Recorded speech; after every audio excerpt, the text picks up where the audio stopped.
Ok. Euh, Bonjour à tous. Je m'appelle Caroline Méo, je travaille au service historique de la Défense au bureau de la transformation numérique et je vais vous parler aujourd'hui des projets d'indexation grâce à l'intelligence artificielle qui sont menés aujourd'hui au service historique de la Défense, notamment sur les registres matricules et l'inscription maritime. Avant toute chose, je vais vous dire deux petits mots sur le service historique de la Défense qui est le centre d'archives du ministère des Armées et qui conserve plus de 450 km linéaires d'archives, dont les plus anciennes remontent au XVIIe siècle. Le SHD est également présent sur 10 sites en France et dispose d'une bibliothèque spécialisée en histoire militaire qui conserve plus d'1 million d'ouvrages. Et il est également chargé d'homologuer, de répertorier, de rassembler les éléments de la symbolique militaire, donc les emblèmes et les insignes, tout en contribuant aux travaux relatifs à l'histoire de la défense. Les généalogistes peuvent puiser au service historique de la défense les sources qui lui permettent de retracer les carrières de milliers d'hommes et de femmes qui ont contribué à la défense du pays. Et en plus d'être un dépôt d'archives doublé d'une riche bibliothèque, le SAG est aussi un organisme voué à la recherche historique.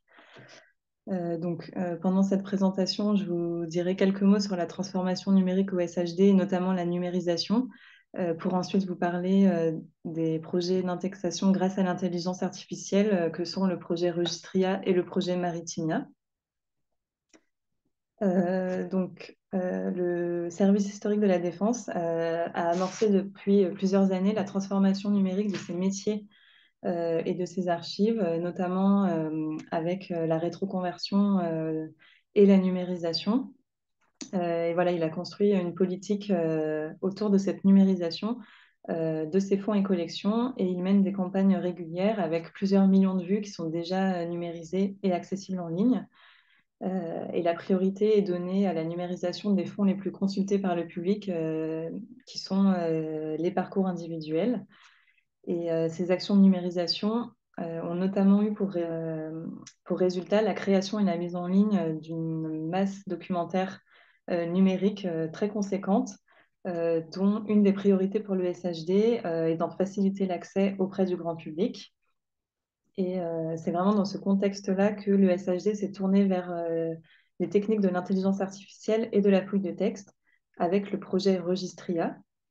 Le projet Registria, c'est un projet qui a été lancé au SHD en 2021 et dont l'enjeu est la reconnaissance de l'écriture manuscrite grâce à l'intelligence artificielle dans des documents d'archives numérisés non structurés conservés par le SHD. Et pour tester cette technique, une expérimentation a été menée sur des fiches matricules de registres algériens de recensement militaire de la fin du 19e siècle, conservées par le SHD à Pau, donc au Centre des archives du personnel militaire. Ces registres matricules utilisés pour cette expérimentation innovante ont été produits par les bureaux de recensement de Oran, Constantine et Alger entre 1868 et 1918 et regroupe des fiches signalétiques individuelles qui contiennent des informations sur le parcours du soldat, donc à savoir ses affectations, ses grades, ses unités, ses blessures éventuelles et ses décorations, en y incluant très souvent une description physique très utile quand on n'a pas de photographie. Et donc les hommes se faisaient recenser l'année de leurs 20 ans, ce qui générait la création d'une fiche signalétique et permettait à l'armée d'avoir une idée du nombre d'hommes mobilisables. Donc aujourd'hui, ces fiches sont connues pour être des sources d'archives de grand intérêt dans l'étude des parcours individuels, notamment pour les conflits contemporains, d'où la très forte demande du public d'accéder rapidement à ces documents et aux informations qu'ils contiennent. Et donc très récemment, ces registres ont connu une campagne de numérisation, ce qui a généré, comme je le disais tout à l'heure, une très forte masse de documents numérisés qui possédaient le même formalisme. Et cependant, la mise en ligne de la fiche seule ne suffit pas à retrouver facilement l'information qu'elle contient si les documents ne sont pas indexés et structurés. Et donc, face à cette quantité de documents numérisés, mais dont le contenu était finalement très peu accessible en ligne, le SHD a souhaité tester l'IA pour indexer notamment un lot de 477 registres matricules numérisés, donc qui correspondent à ces départements de Oran, Constantine et Alger pour la fin du 19e siècle. ce qui fait environ 200 000 fiches signalétiques et plus d'1 million d'informations à extraire. Et donc, les objectifs de cette expérimentation, c'était de, premièrement, répondre à la demande du public en mettant à disposition les archives numérisées en ligne et surtout en proposant des outils adaptés pour leur recherche. Et aussi donner la possibilité de faire une recherche par mots-clés dans ce grand corpus documentaire numérisé. Mais aussi, l'idée, c'était de gagner du temps sur de la saisie faite par un être humain qui peut s'avérer très longue et chronophage.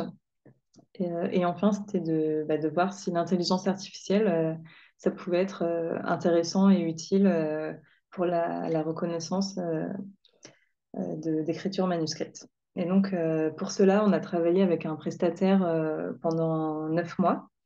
Et donc, ce dernier a développé une solution pour extraire les champs d'importance de chaque fiche, donc à savoir le nom, le prénom, la date de naissance, la classe, le matricule, la date et le lieu de naissance, avec pour finalité la création d'un fichier en XML-EAD, donc qui correspond au format de données du site internet du SHD, et un fichier CSV pour Mémoire des Hommes, là où sont les archives numérisées. Donc là, on peut voir comment il a procédé pour reconnaître et classer après chaque champ, reconnaître que ce champ-là, c'était bien un nom, pas un prénom, etc. Et donc, les résultats ont permis d'obtenir un taux de conformité compris entre 80 et 90% avec la réalité. Et donc, si l'indexation avait été faite par un être humain en s'appuyant uniquement sur nos ressources humaines, il aurait fallu plusieurs années pour extraire les informations contenues dans ces 477 registres et aussi en faire la vérification et le contrôle qualité, alors que là, en moins d'1 an, on a quand même des résultats très satisfaisants. Et pour affiner ce résultat, un contrôle qualité par un être humain est quand même nécessaire parce qu'il y a forcément des erreurs que l'intelligence artificielle ne peut pas forcément détecter. Et donc, on est obligé de passer par cette dernière phase de contrôle humain pour avoir un résultat justement à 100%. Voilà. Donc, les résultats ont été mis en ligne en 2023 sur le site internet du SHD et sur Mémoire des Hommes, avec un accès à la fiche numérisée par mots-clés. Et donc là, sur le site du SHD, on voit que quand on fait une recherche, eh ben, on a directement accès à l'instrument de recherche qui correspond au registre et aux données qui ont été indexées, donc le nom, le prénom, la date de naissance, la classe, etc., immédiatement. Voilà. Donc voilà, donc cette expérimentation nous a montré que l'intelligence artificielle était utile et qu'on pouvait avoir des résultats très rapidement très concluants, à condition justement que les objets utilisés présentent le même formalisme. Donc, ici, c'était des fiches matricules. Et même si le résultat, effectivement, n'est pas parfait avec un taux de conformité à 100%, enfin, ce qui est impossible, on est quand même gagnant en termes de temps et de données indexées. Et d'autre part, le SHD conserve de nombreux documents un peu sériels de ce type, comme les registres de l'inscription maritime qu'on va voir tout à l'heure, qui permettent d'appliquer cette technique de l'intelligence artificielle justement pour extraire facilement les données individuelles. Et donc, c'est ce qu'on a fait notamment avec le projet Maritimia, donc, qu'on a lancé en septembre 2022 avec l'objectif d'indexer automatiquement les registres de l'inscription maritime des quartiers de Bretagne Sud qui ont été numérisés au préalable. Donc, ces registres sont compris entre le XVIIe et le XXe siècle, et notamment pour les départements d'Ille-et-Vilaine, du Finistère et du Morbihan. Et donc, en fait, ces registres matricules des gens de la mer présentent aussi un très grand intérêt pour l'histoire sociale et économique des quartiers de recensement des marins, mais aussi pour l'histoire individuelle, parce qu'ils permettaient d'enregistrer tous les marins, quelle que soit leur fonction ou leur grade, et permettaient de suivre leur carrière. Et donc, ces enregistrements étaient notamment gérés par les administrateurs de la marine selon la zone géographique de provenance des marins. Et donc, le marin était identifié selon sa fonction, donc par exemple capitaine au long cours, maître au cabotage, etc., et son âge. Et donc, chaque matricule va contenir les informations suivantes. Hop, là, je fais un petit zoom. Voilà, l'immatriculation du marin avec son numéro matricule, la date d'inscription et les références de l'ancienne matricule s'il a changé de grade, les éléments d'identité du marin, donc son état civil et une description physique qui n'est pas toujours remplie, mais comme on peut le voir ici, mais qu'il est quand même assez souvent, et aussi des informations sur sa situation familiale, et enfin toutes les données sur sa situation militaire, judiciaire et disciplinaire. Et donc les champs qu'on a souhaité extraire automatiquement dans le cadre du projet Maritimia sont le nom, le prénom, la date de naissance, le lieu de naissance, l'adresse, le numéro de matricule, le numéro de folio et aussi le nom du père et de la mère parce qu'on a beaucoup d'homonymes et du coup ça permet de différencier les personnes. Et donc hop. Donc, on a choisi de faire cette expérimentation sur 120 000 noms de marins qui correspondent à plusieurs milliers de fiches. Et donc là, les résultats sont encore en cours de contrôle qualité et seront prochainement mis en ligne sur le site internet du SHD et sur Mémoire des Hommes. Et on observe un taux supérieur à Registria parce qu'on a travaillé avec le même prestataire qui a pu augmenter et améliorer son algorithme. Euh, donc les résultats voilà, seront mis en ligne très prochainement. Et donc là, on a un peu le rappel justement de la chaîne de traitement qui part vraiment de la numérisation du registre, avec ensuite une extraction des champs grâce à l'IA et un contrôle qualité qui va créer une base de données avec tous les noms et toutes les informations extraites qui seront ensuite mises en ligne et qui permettront de faire une recherche par mots-clés et qui donneront accès à ces données immédiatement et à la fiche numérisée sur Mémoire des Hommes. Euh, hop.